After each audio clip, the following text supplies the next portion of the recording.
Hi good morning everyone, welcome to the learning ledger by CA Neha. आज हम discuss करेंगे कि पर्सन क्या होता है as per income tax act 1961 section 231। तो पर्सन सिंपल लैंग्वेज में बताती हूँ कि पर्सन होता है जो इनकम को अर्न कर सकता है, जो कमा सकता है। हम और आप कोई भी हो सकता है, भले वो इनकम अर्न कर रहा हो ना कर रहा हो, उससे कोई मैटर नहीं। वो अगर अर्न कर सकता है तो वो पर्सन की कैटेगरी में आता है। तो इनकम टैक्स में से बहुत सी कैटेगरीज हैं जो हम एक एक करके डिस्कस करते हैं। नंबर फर्स्ट, इंडिविजुअल, जो हमने ऑलरेडी अभी डिस्कस किया है कि कोई आप और मैं जैसे अगर इनकम अर्न कर सकते हैं तो वो इंडिविजुअल की कैटेगरी में आते हैं, तो वो पर्सन है। Number second, firm and LLP. अब फर्म आपको पता है कि पार्टनरशिप फर्म होती है, तो उसमें क्या होता है, दो लोग मिलके एक साथ काम करते हैं, तो उसमें वो एक अनलिमिटेड लाइबिलिटी के लिए होता है, तो वो भी पर्सन की कैटेगरी में आता है। एलएलपी में पहले कंपनी डिस्कस करती हूँ, then I tell you. Company हो गया दो या दो से ज्यादा लोग मिलकर अगर एक कंपनी बनाते हैं अनलिमिटेड लिमिटेड लाइबिलिटी के लिए, limited to the extent of their paid up share capital, उससे ज्यादा के लिए वो लाइबल नहीं होते। तो लोग क्या करने लग गए थे ना कि वो कंपनी ही बना के, दो लोग बना सकते तो दो लोग की कंपनी बना के वो उसे फर्म की तरह ट्रीट करने लग गए थे, क्योंकि उसमें लिमिटेड लाइबिलिटी थी। तो गवर्नमेंट ने ये चीज नोटिस की, तो उन्होंने कहा कि ठीक है हम एक सेपरेट कॉन्सेप्ट ले आते हैं, तो वो एलएलपी इंट्रोड्यूस किया गया जिसमें लिमिटेड लाइबिलिटी होगी। तो ये बाद में तब इंट्रोड्यूस हुआ। नेक्स्ट हमारे पास है एचयूएफ। अब हिंदू अनडिवाइडेड फैमिली, तो बेसिकली एचयूएफ में क्या होगा कि अगर कोई फैमिली अनडिवाइडेड है और उसकी कोई एंसेस्ट्रल प्रॉपर्टी है जिस पे रेंट आ रहा है या कुछ है, तो फिर वो भी उसकी इनकम होगी, तो वो एचयूएफ की इनकम होगी और वो पर्सन कहलाएगा under income tax act.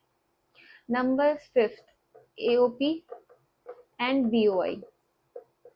AOP stands for Association of Person and BOI stands for Body of Individuals. AOP and BOI को हम अगर सिंपल लैंग्वेज समझे तो AOP हो जाएगा मैरिज और BOI इज अफेयर। तो अब जब दो लोग मैरिज करते हैं तो उनकी इंटेंशन होती है कि हम लॉन्ग टर्म के लिए करेंगे, लॉन्ग टर्म पार्टनरशिप होती है। बट अगर अफेयर होता है तो शुरू से ही माइंड में इंटेंशन होती है कि टेम्पररी है। तो ये चीज ही हमें कॉन्सेप्ट इसमें अप्लाई करना है। एओपी के अंदर हो गया कि ठीक है, लोगों ने मिलके कुछ लंबे टाइम के लिए काम किया, जैसे कि ये पर्सन का एसोसिएशन है तो इसमें एचयूएफ भी आ सकता है, कंपनी भी आ सकती है, एलएलपी भी आ सकता है, तो ये मिलकर एक एओपी बना सकते हैं। पर बीओआई क्या हो गया, सिर्फ इंडिविजुअल्स मिलके एक बीओआई बना सकते हैं। अब जैसे अगर एग्जांपल लें बीओआई का, कि जैसे कोई एक होली आ रही है, तो एक बंदा है जिसके पास एक दुकान है पिचकारी की, दूसरे के पास दुकान है कलर्स की, तो दोनों ने मिलके एक बीओआई बनाया कि ठीक है टिल होली का फेस्टिवल एंड होता है तब तक हम साथ में मिलके काम करेंगे। तो उनको पता है कि इंटेंशन ही टेम्पररी है, लॉन्ग टर्म का कोई नहीं है, होली के जाने के बाद वो डिसॉल्व हो जाएगा, तो वो बीओआई हो गया। एओपी हो गया लॉन्ग टर्म के लिए, वो लॉन्ग टर्म चलता है।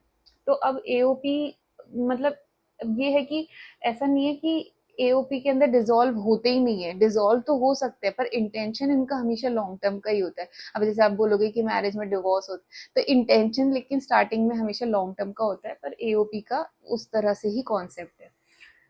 नेक्स्ट हमारे पास है लोकल अथॉरिटी, जैसे कि ग्राम पंचायत हो गया या फिर म्यूनिसिपल कॉर्पोरेशन हो गया, तो जैसे वो लोग भी टैक्स कलेक्ट करते हैं, हम हाउस टैक्स पे करते हैं, वाटर टैक्स पे करते हैं, तो वो भी उनके लिए इनकम है, तो वो भी इस कैटेगरी में आएंगे क्योंकि उनको भी टैक्स भरना जरूरी है। Number last is AJP, artificial judicial person. तो ये हो गया जो किसी भी कैटेगरी में फॉल नहीं करेगा, वो एजेपी हो गया। जैसे कि यूनिवर्सिटी, अब ना यूनिवर्सिटी इंडिविजुअल है, ना it is firm, nor LLP, nor it is company, HUF नहीं है, एओपी नहीं है, बीओआई नहीं है, तो university falls under the category of AJP. Similarly there is temple, temple भी it doesn't fall under any of these categories, तो वो एजेपी के अंदर हो गया। अभी टेम्पल की इनकम पे लेकिन कोई टैक्स नहीं लगता है, because nobody has ever dare to tax their income. लोग स्पिरिचुअली कनेक्टेड हैं, तो किसी ने किसी फाइनेंस मिनिस्टर की ऐसा ह्यूमन नहीं कि इसको टैक्स कर पाए। ऑल्दो इनकम टेम्पल की जितनी होती है वहाँ किसी की इतनी नहीं होती है, बट स्टिल वो एक कैटेगरी है, पर्सन की कैटेगरी में आएगा, बिकॉज वो इनकम तो अर्न कर ही रहा है। अब एक चीज और लास्ट की, ये इंक्लूसिव डेफिनेशन है, एक्सक्लूसिव नहीं है। अगर और भी गवर्नमेंट को कुछ इंक्लूड करना हुआ आगे जाके तो वो इंक्लूड कर सकते हैं। जैसे कि कोई एलियन है, वो बोलते हैं कि नहीं मैं तो किसी कैटेगरी में नहीं आ रहा हूँ, तो मेरी इनकम पे नहीं लग सकता टैक्स, तो गवर्नमेंट बोलेगी नहीं तुम भी इंक्लूडेड हो, क्योंकि इंक्लूसिव डेफिनेशन है, आगे जाके उसको इंक्लूड कर सकते हैं।